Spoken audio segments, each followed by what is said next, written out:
Welcome to Payback POV, where you'll enjoy short, dramatic stories full of betrayal, heartbreak, and unforgettable revenge. We hope you have a great time listening, and don't forget to hit subscribe so we can bring you even more exciting tales. And now, let's begin with today's story.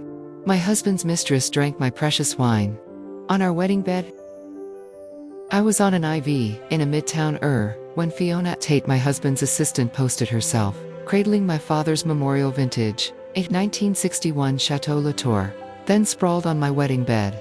Her caption on Instagram: "He says one sip makes us soulmates. The bouquet is intoxicating and I want to go wild." Caleb Summers replied from his verified account: "Don't say crazy things. Lol. If you like it, I'll give you another cellar's full." I commented from my account: "If you're going wild, keep the wine in the wedding bed. Want my husband too?" Caleb called, at once, furious: "Lena Thompson, are you insane? Married people need boundaries. Stop micromanaging me." "Great," I said. "Let's have some distance." I texted PR, effective immediately. Thompson Corp. terminates all partnerships with Summers Group. Within an hour, joint ventures were suspended. Edward Summers rang, worried about the hit to Summers Group. "With respect," I said, "if Caleb wants cold distance, I'll let the market freeze him." Near dawn, Caleb switched to texts. "She opened it without me. It was already uncorked. It's one bottle. You dragged my grandfather into this over wine. Don't be dramatic, Lena. That bottle was my father's last gift," I said when I called back, "and you let her lie on our bed. What was I supposed to do? Rewind time? Pay for it?" I said. "The vintage is $120,000. The custom bed was $80,000. She covers both. She can't afford that. Not my concern. Wire it before I'm back in New York or I sue." A week later, I walked into our townhouse. Caleb and Fiona sat shoulder to shoulder on my sofa. He made her apologize like a show. I told him, "Fine, skip payment, but she's out of Summers Group by morning, or I don't stop." He agreed. We slept on opposite edges of the bed, the room airless and black. Days later, after a city dinner, I spotted Fiona in a Summers-owned townhouse driving a Summers-assigned Tesla.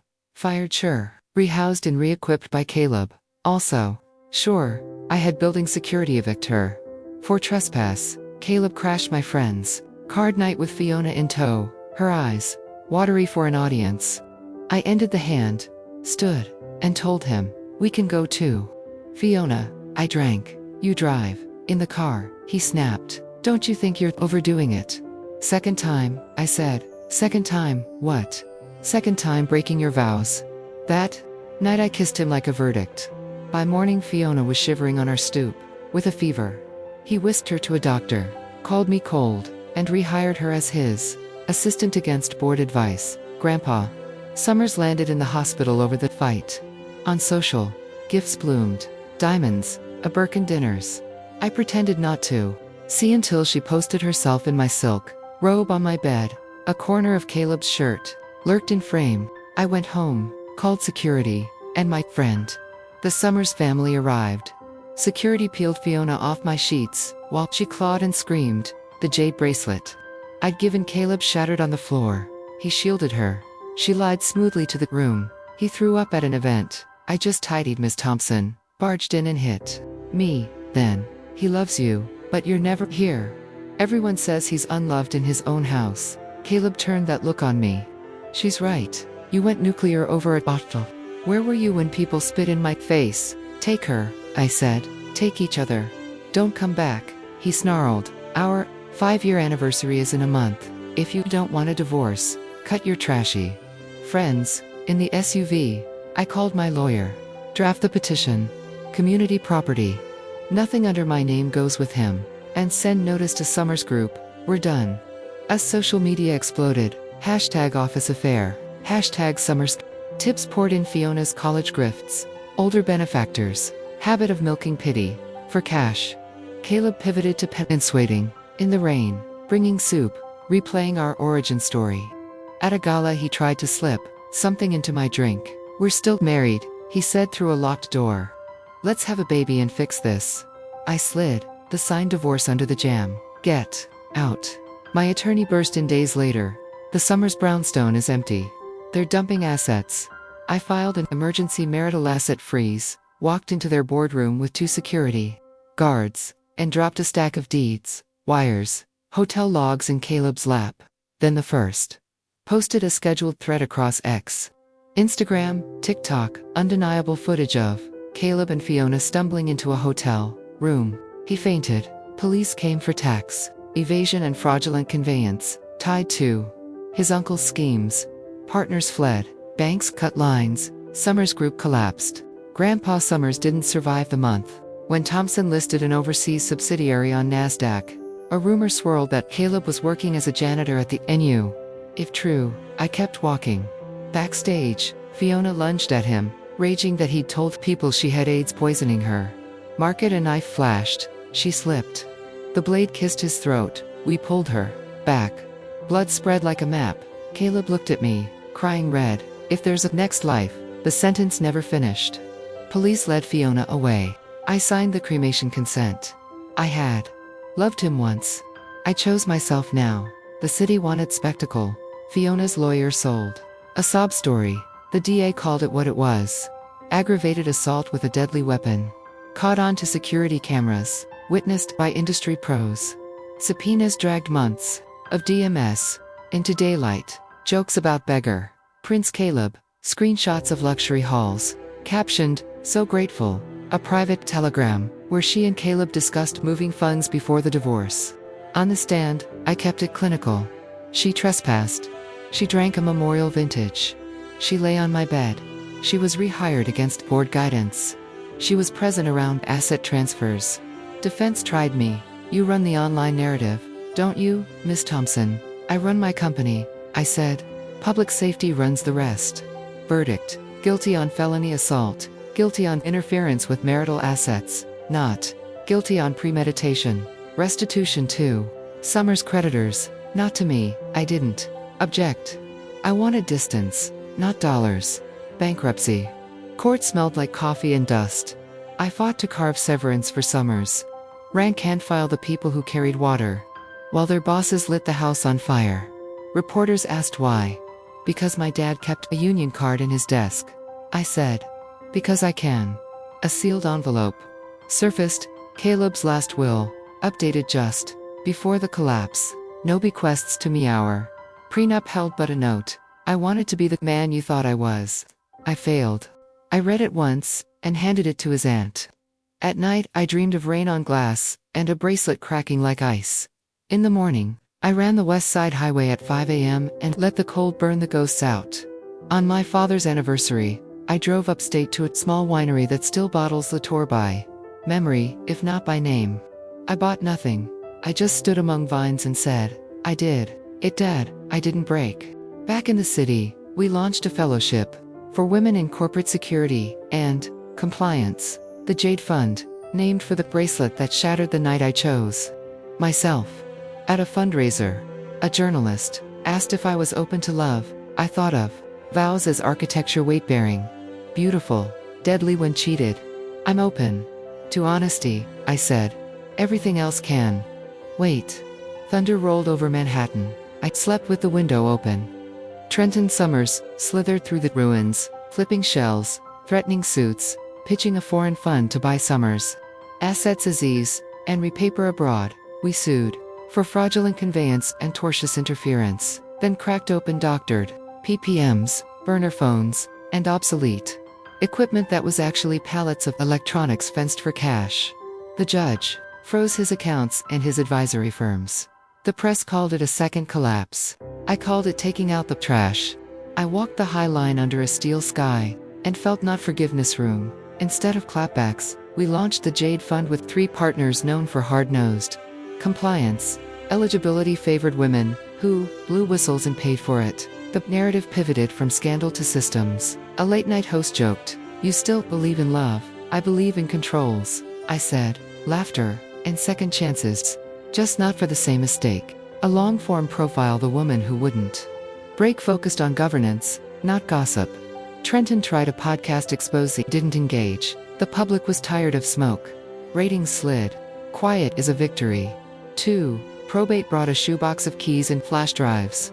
On one, a folder called Repairs with Scanned Contracts, Offshore, Trusts with Childish Names, and a PDF titled If I Don't Make It. Lena, you were the lighthouse. I chose the rocks. If anything I owned can serve your father's causes, take it. If not, burn it. Don't let my name linger like smoke in your rooms. We declined anything not legally ours and donated what could help workers. Choosing yourself isn't erasing the past. It's deciding what it's allowed to hold. With summers gone, sharks circled a downtown redevelopment. One bidder felt different. Marcus Hale of Hale, urban Baltimore vowels, Wharton, polish eyes steady. He asked to meet at a leaking community gym, not a steakhouse. This is the problem, he said, towing a bucket. Not abstract, returns this. His record was clean. Contractors were union, safety, immaculate. He wanted Thompson as equity partner to keep standards high when profit tried to eat virtue. I don't date partners, I said. I asked for a deal, not a date. He grinned. We signed an LOI with a real community benefits agreement. Apprenticeships, daycare, green roofs, rent-to-own pilots. The spreadsheets sang. And for once, the neighborhood didn't hiss. A microburst punched Manhattan. Hale Urban's pilot site flooded. A crane. Alarm screamed. Marcus called from the dark. Backup failed. If that crane shifts, we're done. I pulled on boots and went. Wind slapped. Metal moaned. He clipped into a line and climbed toward the cab.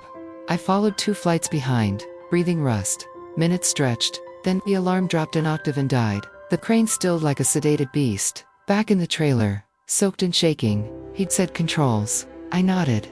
I wore it to the Jade Fund graduation, and told the cohort what my father taught me. Strong doesn't mean unbreakable, it means you keep working on what matters after. We stood under cheap twinkle lights. A fellow asked for a photo with her. Daughter Marcus waited, hands in pockets, smiling like a man who learned to love a woman who refuses to dim. The city roared, bright and alive. Somewhere, a storm tested a roof and found its sound. After a community meeting, he asked, "Do you miss who you were before all this?" "Sometimes," I said, but she didn't know what she could carry. He nodded. "I like who you are now." I didn't answer with words. Epilogue, the jade bracelet. A restorer emailed. He'd found shards of jade in a liquidator lot from the Summers townhouse. I had him set them into a thin gold cage that shows every fracture. We drank burnt coffee while the storm limped east. No declarations, just earned quiet. We broke ground with a brass band and union crews. Kids chased each other in paper hard hats. A grandmother cried at the daycare plan. At dusk on a future green roof, Marcus handed me a cupcake with a sparkler. 2 roofs that don't leak, 2 systems that hold. We built guardrails for us the way we did for buildings. Disclose conflicts, keep receipts. If one of us slips, the other pulls the brake. If there's a next life, I still won't love you, Caleb Summers. In this one, I built something that outlived the fire.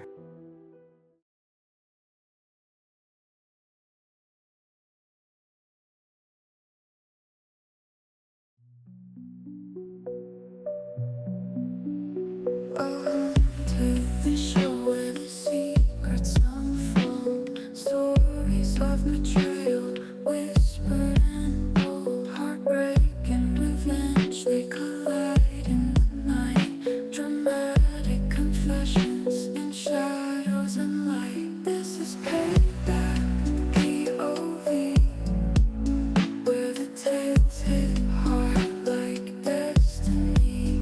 Stay a while, let the stories flow. Don't forget to like and hit subscribe below. Every scandal's a spark, every heartbreak's a flame. Unforgettable endings, you remember the name. We'll take you through love, through the lies they weave. Every twist, every turn, you just won't believe. This is Payback POV. Revenge and rhythm, pure energy.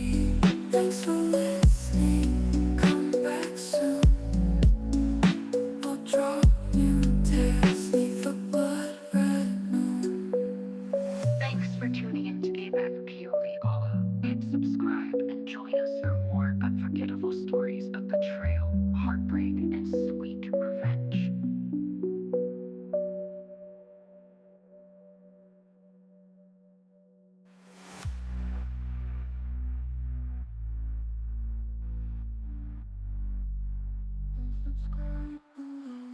This is Payback POV, where the tales hit hard like destiny. I can stay away, let the stories flow. Don't forget to like and hit subscribe below. Every scandal's a spark, every heartbreak's a flame. Unforgettable endings, you'll remember the name. We'll take you through love, through the lies they weave. Every twist, every turn, you just won't believe. This is Payback POV,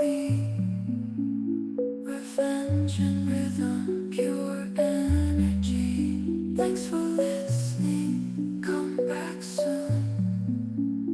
We'll draw new tales neath the blood red moon. Thanks for tuning into Payback POV. You hit follow, hit subscribe, and join us for more unforgettable stories of betrayal, heartbreak, and sweet revenge.